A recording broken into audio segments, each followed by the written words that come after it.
Spellcasting. All magic and cleric spells are similar in that the word sounds, when combined into whatever patterns are applicable, are charged with energy from the positive or negative material plane. When uttered, these sounds cause the release of this energy, which in turn triggers a set reaction. The release of the energy contained in these words is what causes the spell to be forgotten or the writing to disappear from the surface upon which it is written. The triggering action draws power from some plane of the multiverse. Whether the spell is an abjuration, conjuration, alteration, enchantment, or whatever, there is a flow of energy, first from the spellcaster, then from some plane to the area magicked or enspelled by the caster. The energy flow is not from the caster per se, it is from the utterance of the sounds, each of which is charged with energy which is loosed when the proper formula and or ritual is completed with their utterance. This power then taps the desired plane, whether or not the spell user has any idea of what or where it is, to cause that spell to function. It is much like plugging in a heater. The electrical outlet does not hold all of the electrical energy to cause the heater to function, but the wires leading from it, ultimately to the power station, bring the electricity to the desired location. That is page 40 from the first edition Advanced Dungeons and Dragons Dungeon Master's Guide. You probably heard us read those last week, but we were so intrigued by them and found them so interesting and so weird that we had to talk about them more, although I am not a specialist on magic, nor is Dr. Scott Bruner. So we felt we had to go out and find someone who could say a few things about magic, the history of magic, and knows things about gaming. And therefore, we have brought on Daniel Harms. Can you say, do you want to be Daniel? Dan's fine. We have brought on Dan Harms. So he wrote the Encyclopedia Cthulhiana, which is behind me, and the Necronomicon Files. The Necronomicon Files was for a time, Mr. Harms, my perfect book. Like there was a time in the late 90s when it was like oh man, I don't know what to do. I have nothing to read right now. I got nothing to read for class. I'm just gonna reread the Necronomicon Files for like the seventh or eighth time. I bought it at Newbury Comics in Harvard Square in Boston. And at the time, I was going through a very sincere, very real, is the Cthulhu mythos like a thing? Or is it like made up by Lovecraft? I can't tell. There was a copy of the Necronomicon in the Specials collection at Boston University. And being a nerd, I went and I typed it in and I'm like, oh my God, the Necronomicon's in the Specials collection. And then I get it, and there's this really scary story in it by Elsprog de Camp. And the whole thing's in Arabic, which I Mhm. might be able to read now, but I couldn't then. And uh, I was just absorbed by L. Sprague's DeCamp's story, and I'm like, oh my God, it's real. I'm gonna go learn Kung Fu so I can fight Cthulhu. I am, and the Necronomicon Files really disambiguated the situation for me. Although it was written by, was it written with a magician, with a wizard? It was by John Wisdom Gaunt III. So he was a pagan practitioner of magic, of modern varieties, and that sort of got me interested in the topic of magic in general, and kind of led me a bit further back from a book which is the Simon Necronomicon, which is essentially a creation of the 70s to material from what many centuries before. Yeah, so you study books of magic and their role in culture, and you're the librarian at the State University of New York at Cortland, and you One of and the them. one of them. One of them. And you were a recipient of the SUNY Chancellor's Award for Excellence in Librarianship. Yep. Um, so is there anything we left off your CV? No, that works. And again, the fact that the Necronomicon Files was written with you kind of on the historian cultural side and John Wisdom Gaunts on the magic is real and I take it seriously, and uh that was again the perfect book for me at that time as I was treading that line of how real is this? How real is it not? And again, I guess you have to state an opinion here. My opinion is it's not real, and please, and I'll just come out here and say I don't think magic is really a thing, which is why, Gary Gygax's ideas about magic are just as valid as anyone else's ideas about magic, since it's all made up, in my opinion. Um, What is I think we have to pause on that. I don't want to interrupt this, but what does that mean to say like magic isn't real? Like it's interesting to me because you can't have that conversation unless you define what we mean by magic. And I suppose if we're talking around like the concept is that magic spell casting like it is in the Dungeon Master's Guide, certainly, bothered about Dungeons and Dragons would let us know that it's very much real, right? What do you, I'm curious what we mean when we say magic isn't real. I love it. I love that the guy most recently in graduate school wants to have a discussion about terms.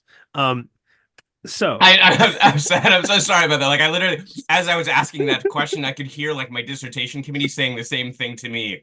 What does he mean by observation and entanglement? And I was like, oh my gosh, we're doing the same thing. But I do think it is important, right? That we define exactly what we mean by so magic. I can do this.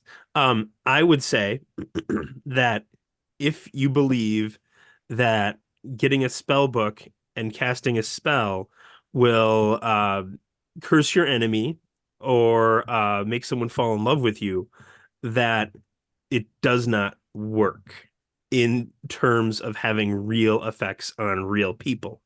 If you are like, hey, I have a crush on someone. I'm going to be really nice to them. I'm going to try and be their friend and hope that they develop romantic feelings for me.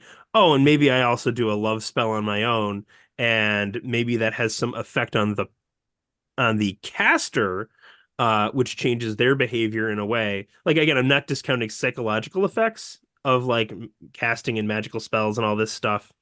Um, like I think it was Alan Moore that said he turned 40 and decided to become a wizard and started like casting spells and doing rituals.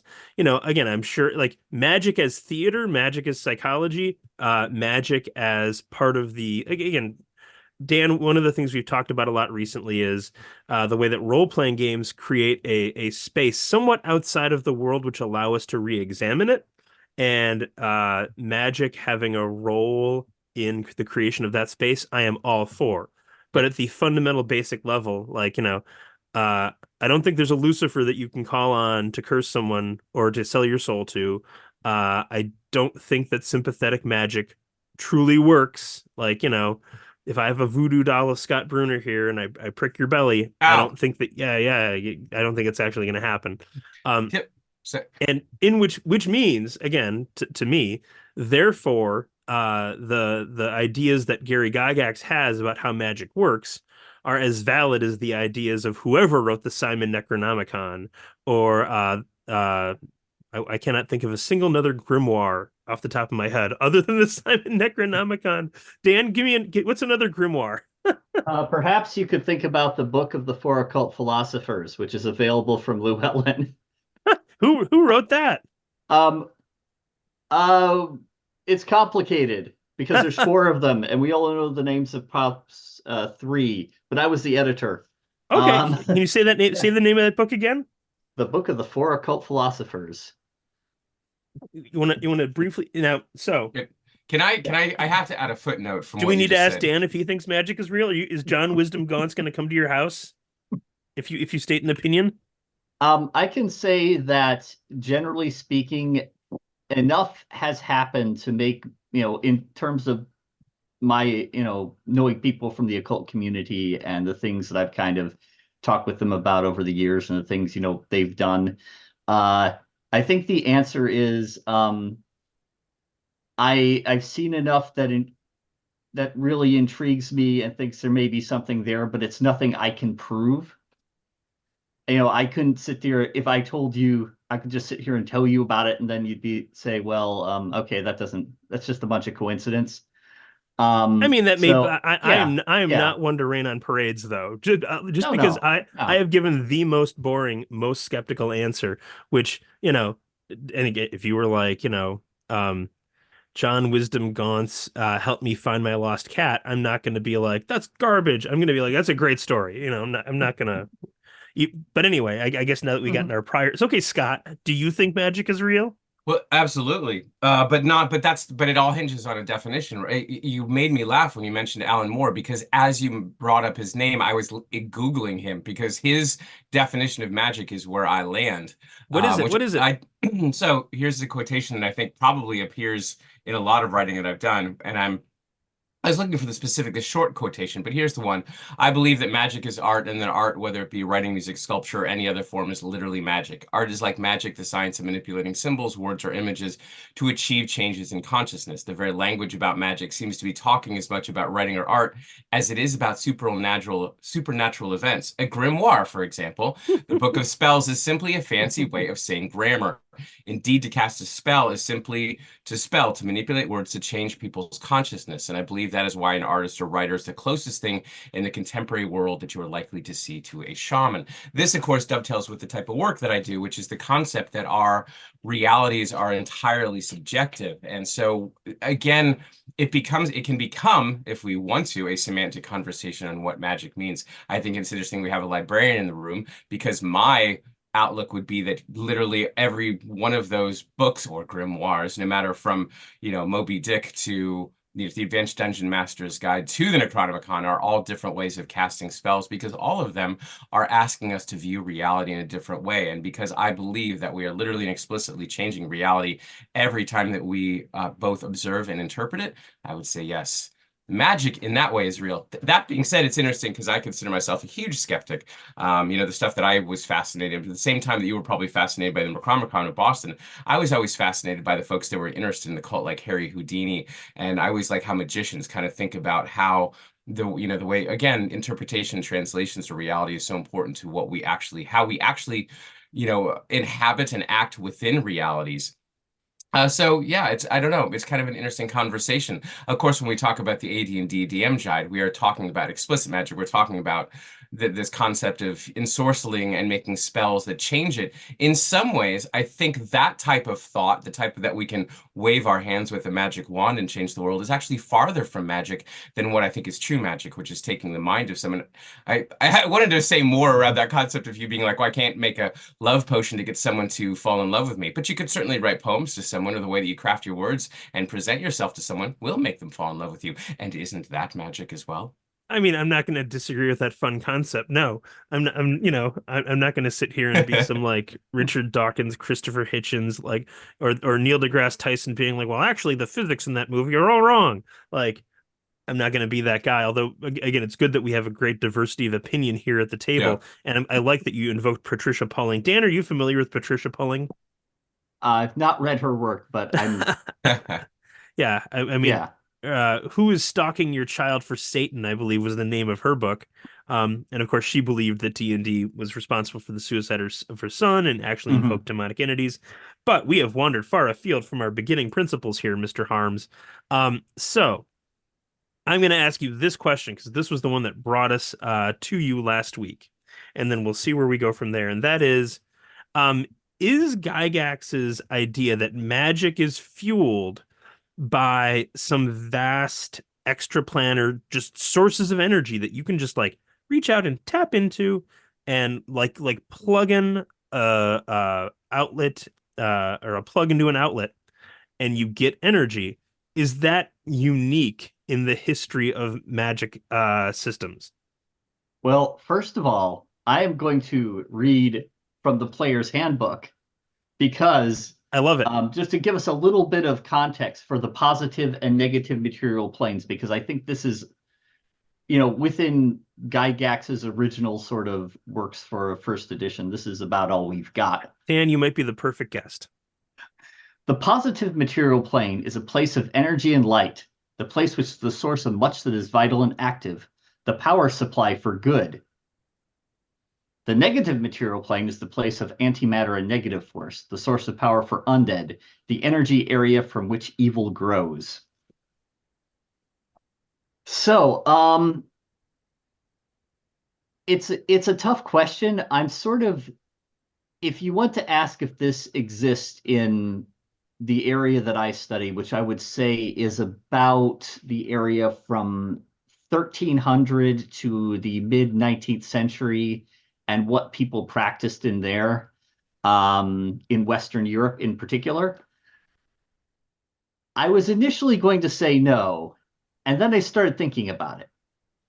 Because the idea behind magic at the period was that there was indeed one source of power, that source being, within a Catholic cosmology that is God, and then God's energy comes out from God and comes down to the angels, it comes down to the saints, it comes down to the stars, which then disseminate that sort of throughout the rest of the world through astrological influences.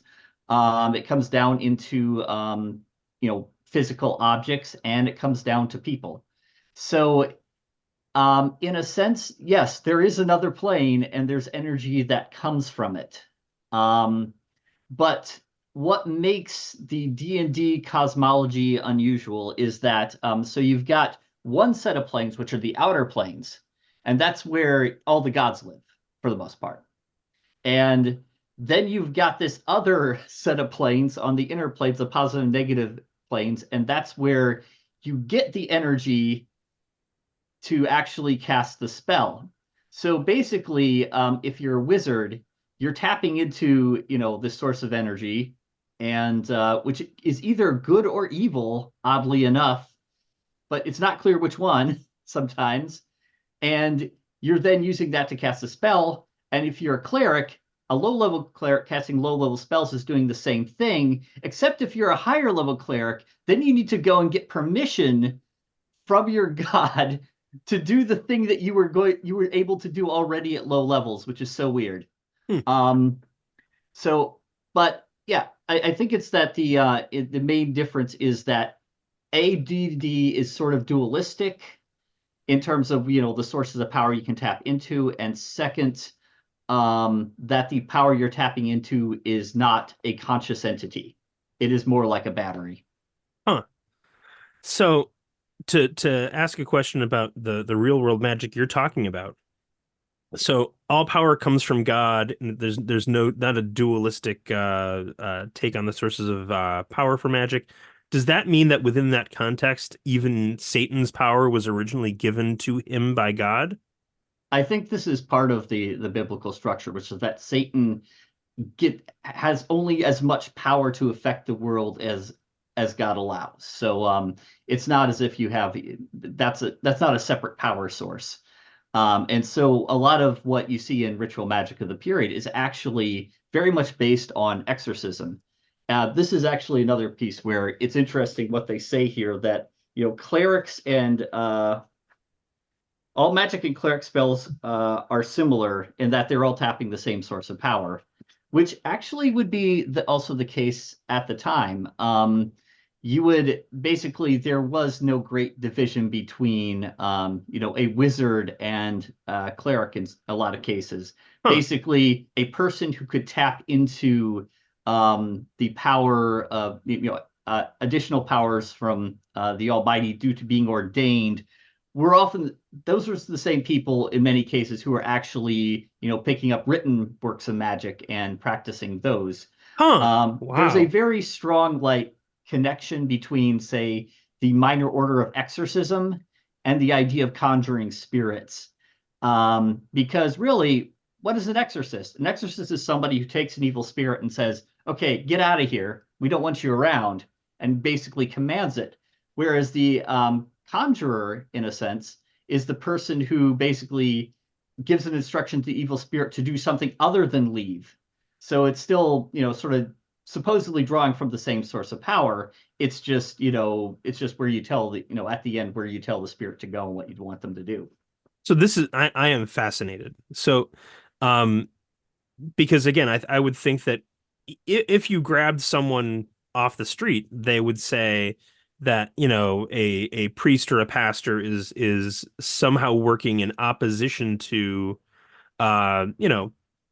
people buying the Simon Necronomicon and trying to talk to Cthulhu or something like that. They would have said, the person on the street, I think, would say those are two very separate groups almost working in opposition. And Gygax gives us the cleric and the wizard who are both doing magic, but it's different. And you're saying, well, if you actually go back to the historical texts, the priest would be the person doing the exorcism and conjuring the spirit. Is that what Mhm. you're saying? I am saying that though that's probably the most likely scenario. That doesn't mean that there were not lay practitioners. I think at this point I might venture to I'm not going to give a definition of magic. You've noticed I haven't volunteered one. Well, you might get in And trouble, I think. no, it's more because magic is so hard to, there's just it's so hard to define. There's so much of magic which is wrapped up in questions about, okay, so what is science? What is art? What is religion? And it becomes very difficult to kind of disentangle that. I would say that useful thing to think about, way to think about magic is magic and religion are on a spectrum in a lot of cases, because magic generally does not pull from powers that are not recognized by a society in some sense, on one level or another. But what it can do is it is often much more individual than in focus than religion is. So it's about helping the magician or a client. It's about sometimes it's more likely to be about doing things that are not socially approved. And so with those particular aspects, it may still be drawing from the same sort of, world of sort of cosmology and the idea of how everything works as everything else. So you'll notice that I cut off at my discussion of magic at about 1850. That's because at that point you start getting a lot of influences from Asia. You start getting Eastern Asia. You start getting a lot of, psychology starts becoming a factor. So what magic looks like for people today, and, if people who practice are listening to this and are like, that doesn't sound like what I do. Well, it's not. It's like kind of a completely different animal, because the idea behind it now is like, okay, so how do we take science and refer that to magic, and how do we justify it through magic, and how do we say we are working with, we're working in a scientific perspective, and so what I'm talking about comes before that, and where they're sort of negotiating within a different sort of cosmology, and a Yeah. cosmology which is much less debated in a sense, where everybody kind of has an idea. Okay, this is how the universe works. Yeah, sure. I guess you could, do something with some stones, but with these rocks, but you got to make sure that you're not carving things into the rocks or something like that, or saying words we don't understand over the rocks, because we're not sure about that. Sorry, can you? I I was just going to ask him to give me a little bit more about that rock example, Scott. Okay, so actually I wanted to get into this because I know we're not getting into material components this time, which is another weird piece in a later paragraph. I guess that means we But just have to have you on another time to do, it's an hour for every two paragraphs. This is now our second hour on these two paragraphs, but please continue. so going back to a much earlier episode, perhaps on the other podcast, you guys had a discussion of gems. Gary has a whole section about the gems and what their special properties were. And that's very much sort of from a medieval mindset, that there are gems and herbs and trees and things of that sort, which all have some animals. All of these have some sort of virtue inherent in them. And so what you do if you want to tap into that is maybe you can, sometimes you just have to, have it present or carry it around with you. I think the big example from the Bible, which forms the basis of a lot of this, comes from the apocryphal book of Tobit, where basically Asmodeus shows up and then they burn like the gall or liver of a catfish and just scares them away. The idea is just, sometimes having these around and just doing very simple things with them is a good thing. And so Gary taps into that a little bit with material components. And some of his, that particular section in the Dungeon Master's Guide before is very much about, well, you don't really want to have that. Gary's kind of pushes back from that interpretation, but he says, well, maybe you can incorporate it into like a scroll formula or something like that. Whereas at the time, people might have said, okay, well, actually having that around in itself is a virtue. But then it gets a little bit tricky, because then you start saying, well, okay, well, what would make this more effective? Well, maybe if you get an incantation over it at a particular astrologically propitious time. Maybe if you drew a little image in it. Maybe if you said a prayer or some words over it, and that starts to change kind of like, the nature of the spell and how socially acceptable that is. There's actually a couple of treatises on the magic of stones, which include the word invenies or invenies, which is, or it's like see invenies. So if you happen to find a stone, don't carve the stone, but if you happen to find a stone which is carved in this manner, it's good for this. So it's like, hey, we're not saying you should carve a stone, because that might be questionable. That might start, people might not understand completely where that power is coming from, and we're not okay with that. But if one's just lying around, you just pick it up, like, okay, yeah, I can use that. Because clearly the stone that is lying around was carved by God in some sense, and therefore if it looks like this, you can use it for that. But or somebody else carved it. That's not on you. Yeah. Interesting. I'm sorry, Scott. I interrupted you in the course of asking a question like Well, 2 minutes ago. There's like 370 different directions we could go on this I thing that I want to go. And I mean, you just, like Jenny just mentioned that, to say we could talk about material components. As soon as you said that, I'm like, oh, I want to know about that. Like, that's fascinating.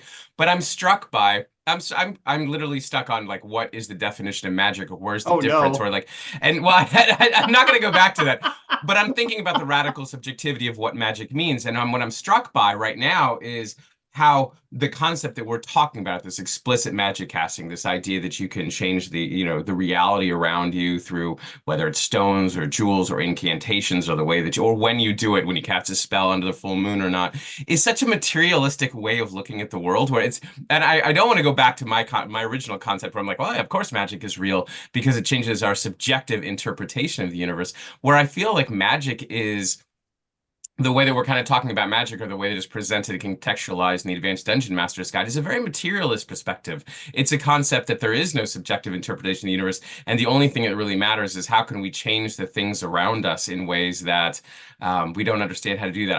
I'm amazed that in some ways, and I think the reaction to magic, the way that it becomes forbidden lore, is because is that concept that it is a materialist way of changing the actual facets, tools of the universe itself. I don't know where I was going with that, but I find that really interesting, the difference between subjectivity of magic or the objectivity of magic.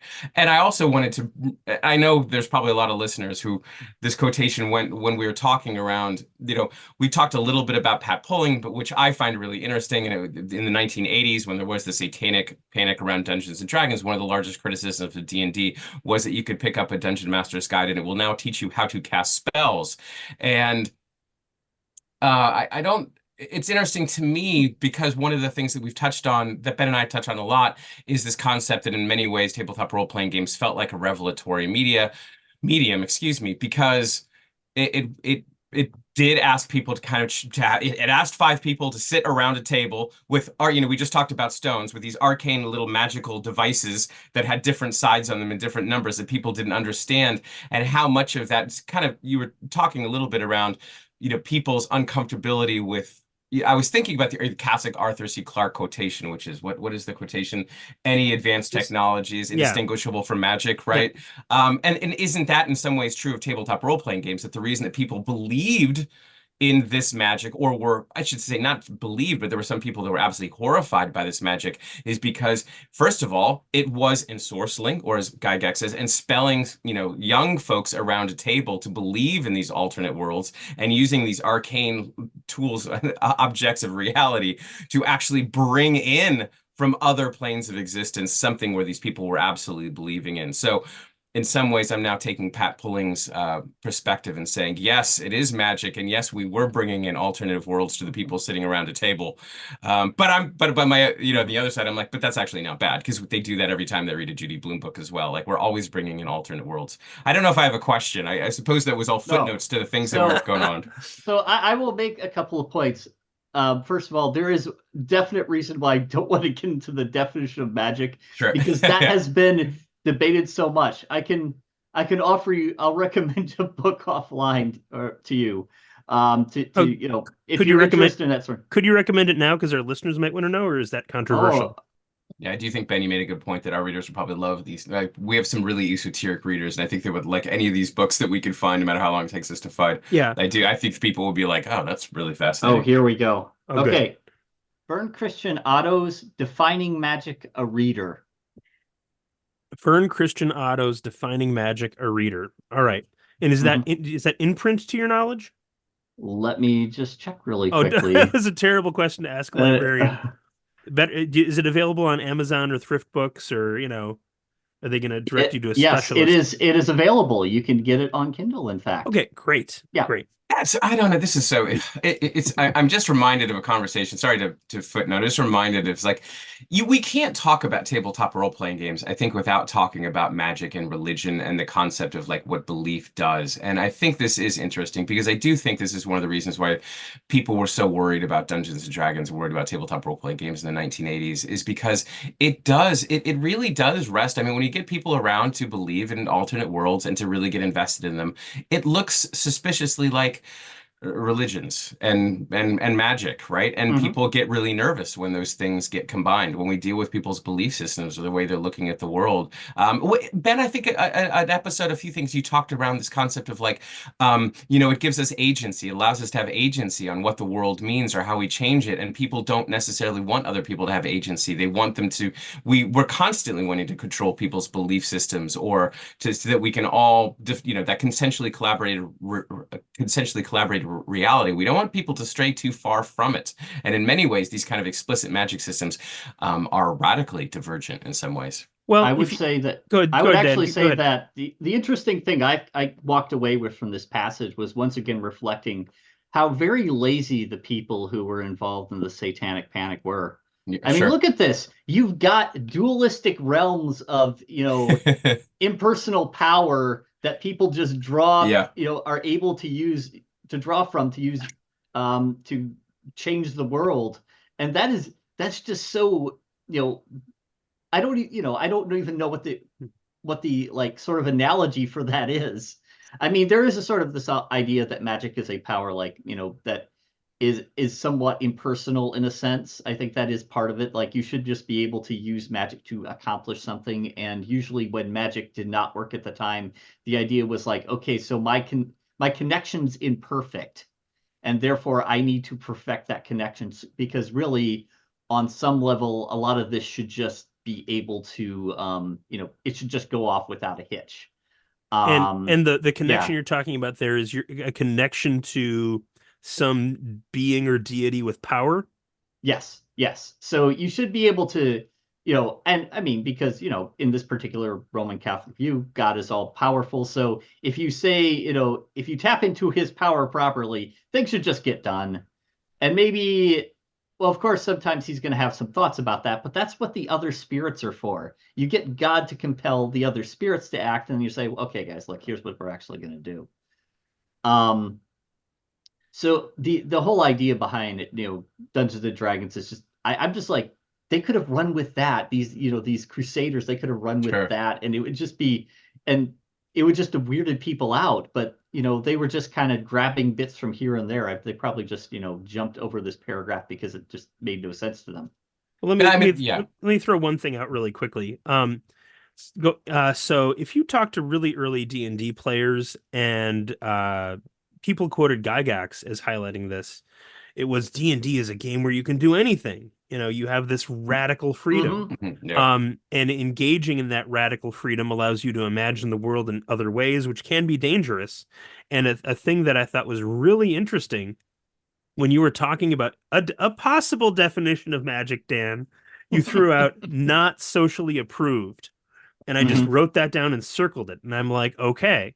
If you were gonna do something crazy, like say D&D is magic, but in a good way, that would be a thing that I would probably come back to, is that like it wasn't socially approved. One of the reasons it wasn't socially approved, probably and again, I teach 7th and 8th grade.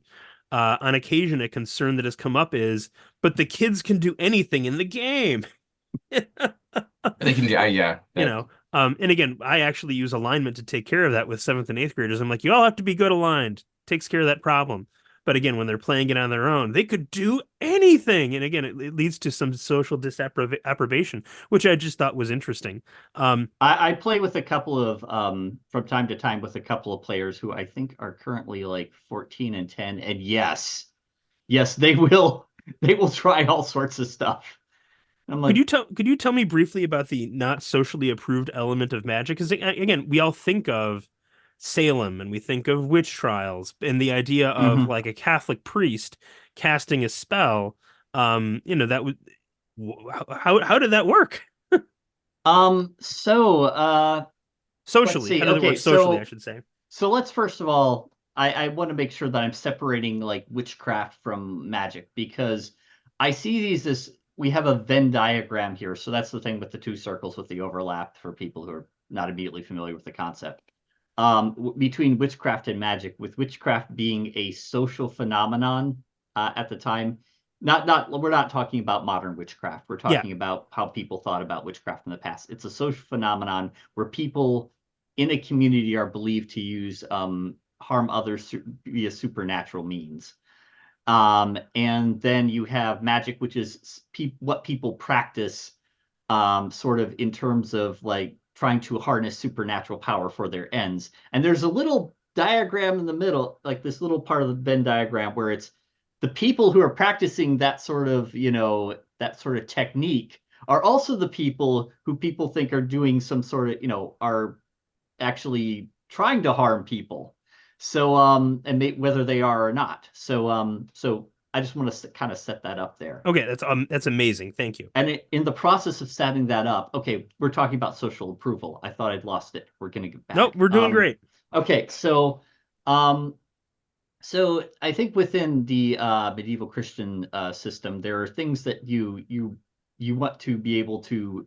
People feel put a high value on, fidelity and sex happening within marriage and that sort of thing. And this is the first one that comes to mind. Don't steal other people's property. And this is where sort of magic kind of creeps in. So it's like, okay, well, if you want to, if you want to do these things, you can compel somebody by, getting a spirit to try to, generally do horrible things to them and just, make them completely mad until they actually, succumb. Or, in terms of theft, being able to sort of maybe become invisible, or, maybe stop dogs from barking and things like that. And just to put this in some sort of context, like, okay, wait, this is just, these are priests that are doing this. Well, priests are human too. And also another dynamic of a lot of the later Middle Ages was having a large number of people who were trained as priests, but did not have like could not get a position. So those people would just have to kind of put together whatever they could in order to survive. And those people would then, this might be one way to go about that, by practicing this sort of, thing, doing some things that aren't socially approved, just so you could, so you can kind of make ends meet. Just to be clear here, you're saying that there would be trained Catholic priests who couldn't find a position who would Mhm. then essentially become freelance wizards instead. Yeah, that was it. That was an option. Wow. It also became very prominent with treasure hunting. So treasure hunting is funny to me because, well, okay, so what do you need for a treasure hunt at the time? So maybe you probably need somebody who can actually find the treasure. And then there's also another element to it, because of course a lot of people who dig for treasure don't find treasure, right? And they don't want to blame themselves for that. So the idea at the time was there were spirits beneath the ground there that were, maybe it was a dead person, maybe it was demons later on, maybe it was fairies, but they would move the treasure around. So part of the job of the wizard was to basically make sure that the treasure was staying in place. And then, of course, you would have maybe some sneaky people who come along with you. You need a couple of strong people who can like dig a bit. Um, And so you end up with like this sort of de facto Dungeons and Dragons party that's just going on these treasure hunts.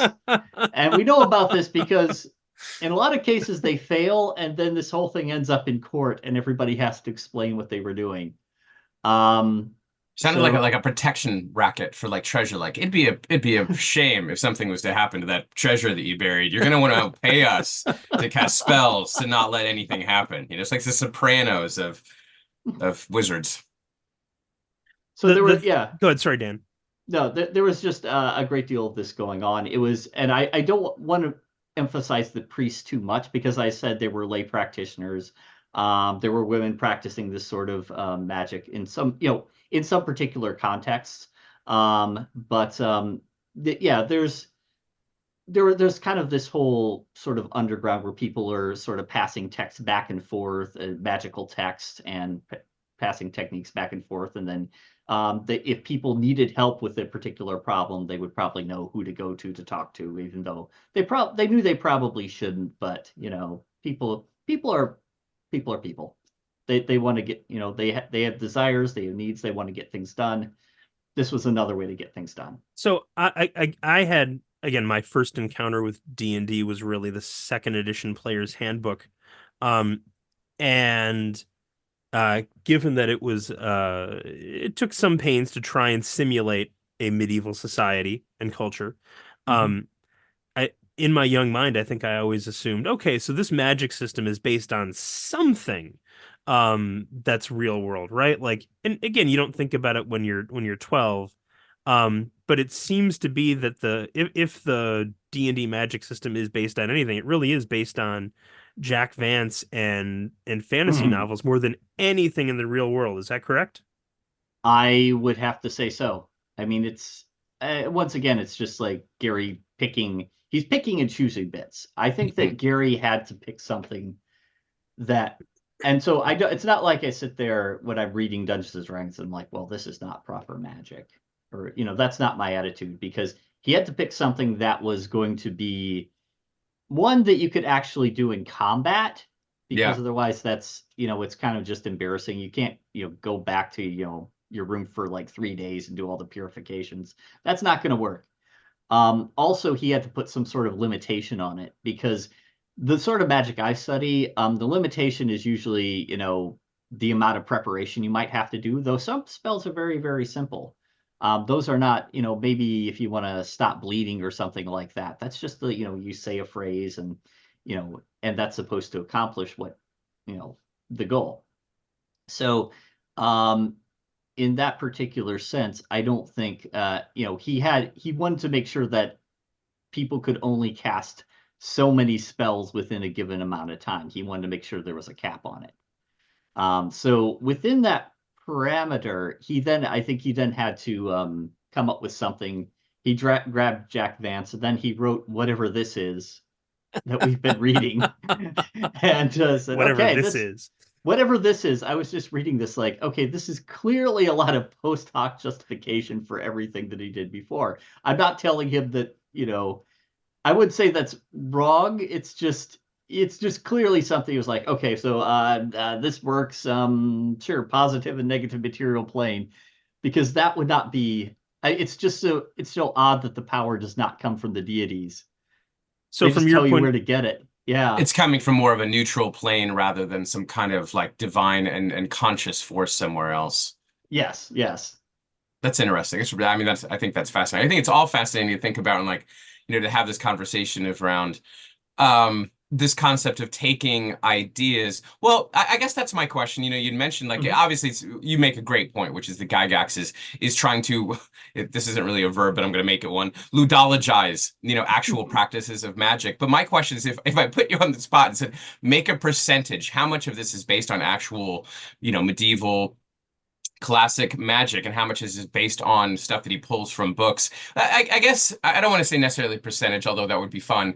Is it all coming from fiction, or are there elements interspersed throughout this that do kind of resonate with what the classic thoughts of superstitions and even beyond that of how magic was actually cast? Are there elements of that medieval history here?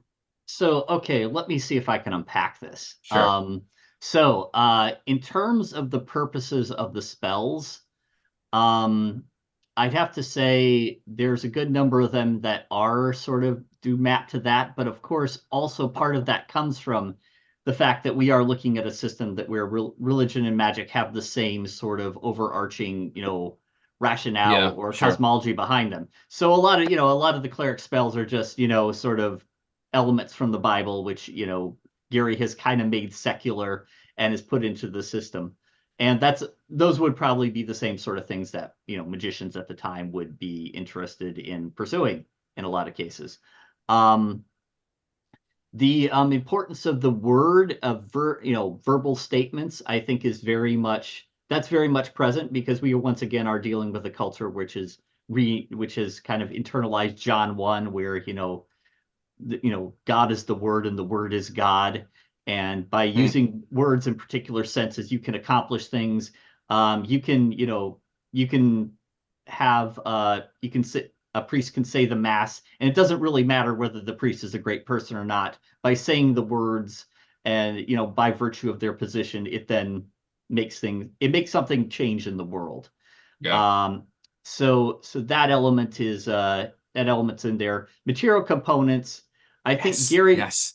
Gary, sometimes I'm like, okay, that would be something I'd see in medieval manuscript, but a lot of times I think it's kind of like Gary trying to bring in some science, like, taking bat guano and sulfur as the components of gunpowder and making that the component for fireball. So Yeah. he does some weird stuff there. The oddest part is probably the somatic, because for it's not like medieval magic has complicated hand gestures or something like Sure. that. It's more like, it may be more like you go to a place, you maybe, take this action like draw a circle or you manipulate a tool in some way, but it's not, you're not doing something like this or something out of a Doctor Strange movie, Can I which can I is read the what seems beginning to of be the happening in, yeah, yeah. Totally Go happening ahead. in modern Go D&D. for So it. it's all about superheroes now, right? Hmm. can I read the beginning of the Gospel of John into the record since we've referenced it? Hmm. This is the King James Version. I'll just do the first 5 verses. In the beginning was the Word, and the Word was with God, and the Word was God. The same was in the beginning with God. All things were made by him, and without him was not anything that was made. In him was life, and the life was the light of men. And the light shineth in darkness, and the darkness comprehended it not. And so you're saying that this is the verse that would have really been influencing those medieval wizards to be like, well, you have to Hmm. say it. Well, I can say that explicitly because a lot of times they actually reference this very chapter and say, okay, as part of your ritual, read that chapter. So it's an explicit, influence. It's not just, this is something that's going on in the back of their heads. They were just, okay, as part of the spell, it's time to read the first chapter, John. And they would have been reading that in the Vulgate, right? Yeah, yeah. So they're reading this Latin aloud. So, okay, that's yeah. Okay, Mhm. so that's where that stereo again. There's a lot of stereotypes with Latin and magic, obviously, but wow, I just didn't realize that's Yeah. really cool. Okay. So a lot of this, so just to get an idea of language, yes, a lot of this is going to be in Latin because that's the learned language and that's what's circulating. You do get some more sort of vernacular text. You'll get, especially with regard to charms. There's like a huge corpus of Old English charms and things of that sort. Usually, the period that I study is interesting because it starts to start seeping into the vernacular. So you're starting to get people who are maybe not as trained as as priest practicing it more. So you start getting more English. And you see the same thing in other countries like French and Italian. But also part of that sort of equation is having phrases, words and phrases that the magician doesn't understand as part of it. Often these are like Hebrew or Greek, and then people just jumble them up or get confused. And a lot of this is it becomes less about, okay, well, I can tap into these powers, of these others, sort of these names of God in other scriptures, and becomes more like these are just kind of words that we don't understand that we're repeating. There's actually an interesting example from an Italian manuscript where there's actually a section in English because they're just like, oh, we don't understand what this means. We're just going to put it in here. Huh. Well, since we're getting towards the end, I want to kind of summarize here and tell me if I'm summarizing incorrectly or misrepresenting what you said. But you're saying that the D&D magic system definitely owes more to fantasy fiction than it does to true medieval magic systems. You're saying Yes. that the division between wizard and cleric is not accurate to history. Hmm. And you're saying that Gygax taking the source of magic, this power, and making it impersonal and dividing it into light and dark, essentially, that is new to him, and it probably comes from him justifying the way magic works in D&D combat afterwards, as opposed to working from the beginning of like, here's my theory of magic, and here's how it's going to work in the D&D game world. Is that all that accurate? Yes. That Okay. is an that's an excellent summary. Before we begin to that was and that's I think that's all really really fascinating. I'm gonna make a segue here because I have one last Segue, question for segue. Daniel, which is Do it. Okay. it's everything we talk about magic. From my perspective of magic, like everything everything the way that you view the world and translate the world is going to have some impact on the way that you create your reality around you. What I'm interested in is like, so you can't learn anything without it impacting almost everything that you know or see, right? And especially when it comes to tabletop role-playing games, which is the creation of alternate realities. So I just want to bring this to a very human question. When I was doing my dissertation, every time I would interview for folks about questions about, their game design philosophies, I always wanted to know, what character did you play? Here's my question to you, Daniel. How does knowing all this about magic and knowing about some of the kind of, I shouldn't say missteps, but the freedom that kind of Gygax takes to make a magic system playable. But how did your background in magic and how these things work, how does it impact the game that you run or the games that you run and or the games that you play? Um, Or does it? I'm thinking about this because it really depends on the game. I Sure. mean, to answer the implied question in there, so I've been usually playing clerics or warlocks, though I've decided that I Sure. don't like warlocks much. They Yeah. just don't get to do as much. Um, Eldritch Blast. but so if I were running, say, like one of the things I've run recently in the past few years is Dungeon Crawl Classics, and that Sure. it Yep. doesn't affect that at all. It's just like, okay.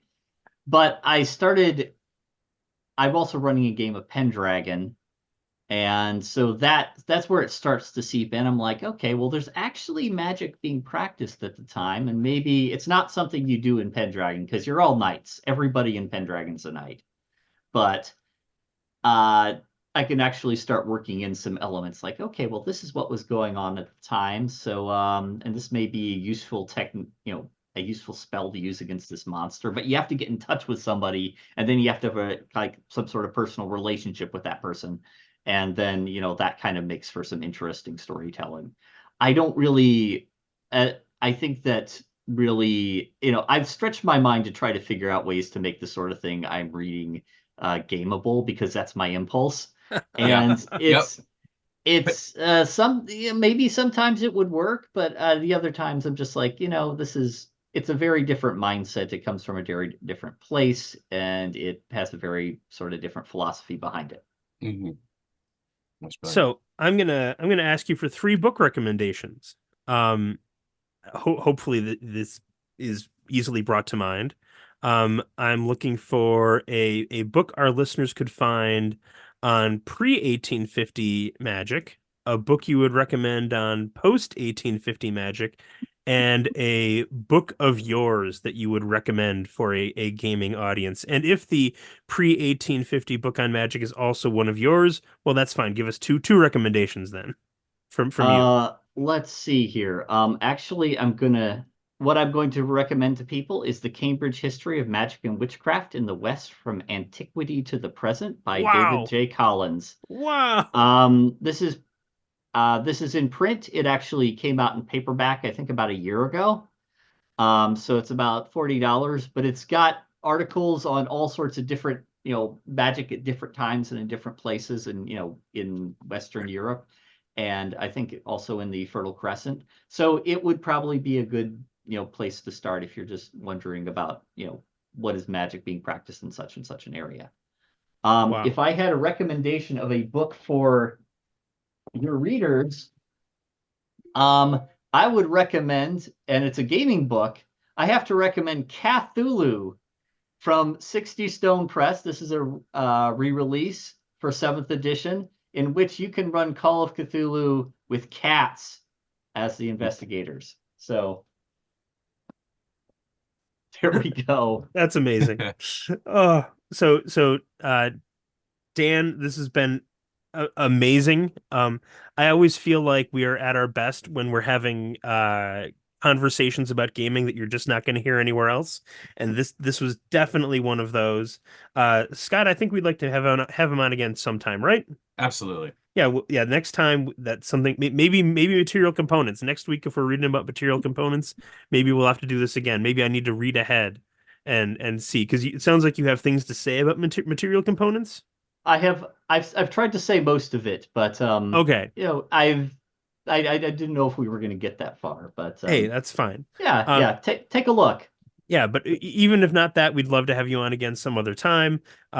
Listeners, if you are enjoying these conversations that are the kind of things you're not hearing anywhere else, it continues on our Discord, which I have been terrible about referencing lately because it's been the end of the academic year, but it's about to get much better for me because summer is coming.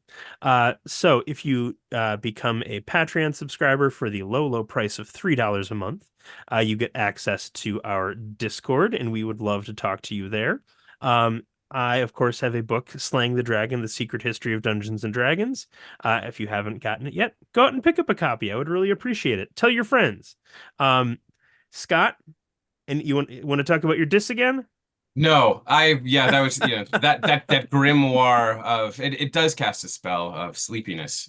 So it's just like a small version of sleep, which you don't even need to throw the sand into the air to cast. No, I do most of my spell casting with words on the Discord channel. I'm always happy to engage with folks there. But this has been, and Daniel, just thank you so much for being on here. This is really fantastic. I don't know, it's so interesting to me how I asked you that question about how it's going to change your game. To me, it's so interesting now. I can't view any of these spells or these things around thinking about where it exists and how people wanted to play with these concepts of magic, how D&D and tabletop role-playing games wanted to make a format where you could take things that some people view extremely seriously and put it in a game that maybe wouldn't have those type of implications, and yet in some ways they very much did. Anyway, I just wanted to say thank you. This has just been fascinating. Well, a question that all this provoked that has gone unasked by us so far is, what did the Magic community think of D&D when it came out? And I have no answer to that. It's the thing I got to look up. But Dan, I don't think you shouted out a book of yours that our listeners should try. Can I address this question quickly? Please address that question. I don't know. I'm not sure how exactly the response was. I do know that there was a book by the late Isaac Bonowitz called Authentic Thaumaturgy. It's amazing. Yes, where he basically took the D&D system and just ran with it and tried to figure out, okay, how do I actually make this work in terms of a game? And it's pretty much unplayable. But it's in terms of, but his framework was more like modern physics and things like that. And I want to say that was put up by Steve Jackson Games in the late 90s, early aughts. Yes, yes. So again, go read that, I guess, then, because that book is fantastic. I haven't read it in a few years, but it's really, really good. But Dan, you still have not given us a book that our listeners should pick up of yours. Well, this is the problem because I've been writing for a while, and sometimes I have a dry spell, and sometimes multiple things come up. So if you're interested in like one variety of folk magic and learning a little bit more about that and tales of how people dealt with witches in the past, I would recommend Witch Bottles, History, Culture, and Magic, which has come from Avalonia Press.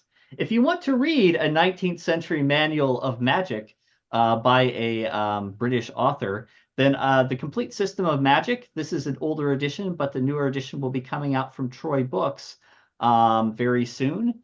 And that will give you some insight into a practitioner in the 19th century who was actually also messing around with electricity and electrocuting people as his day job. If you really want a big book of magic from the 17th, 18th, and 19th centuries, once again, the Book of 4 Occult Philosophers is also out there from Llewellyn. And you can pick that up and just see a whole bunch of different types of magic. Now, if you're interested in fiction, you also have the book, The Dagon Collection, An auction catalog of items recovered from the federal raid on Innsmouth, Massachusetts, with a lot of other people. I think.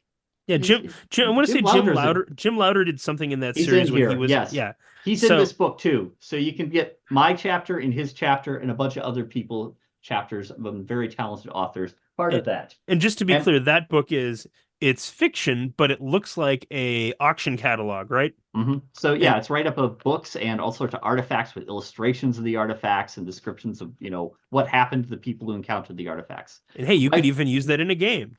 My final item is the King in Yellow Tarot deck, which is this is a game prop more than any sort of spiritual item. It comes from Arc Dream Publishing.